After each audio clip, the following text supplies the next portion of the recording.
ये केएफसी वाले बाबा जी Harlin Sanders हैं। यतीमी में पलने वाले सैंडर्स एक रोज सुतेले बाप की मारपीट से तंग आकर भाग निकले। सैंडर्स ने आर्मी में शामिल होने के लिए फेक डॉक्यूमेंट्स बनवाए, लेकिन 3 माह बाद झूठ पकड़ा गया और वो नौकरी से आउट।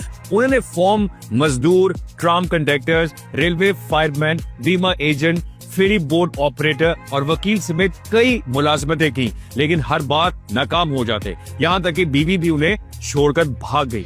दोस्त उन्हें मजाक में बकेट ऑफ बैड लक कहा करते थे। सैंडर्स ने बुढ़ापे में फ्राइड चिकन का एक छोटा सा रेस्टोरेंट शुरू किया। एक रोज आग भड़क उठी और उनका रेस्टोरेंट खाकस्तर हो गया।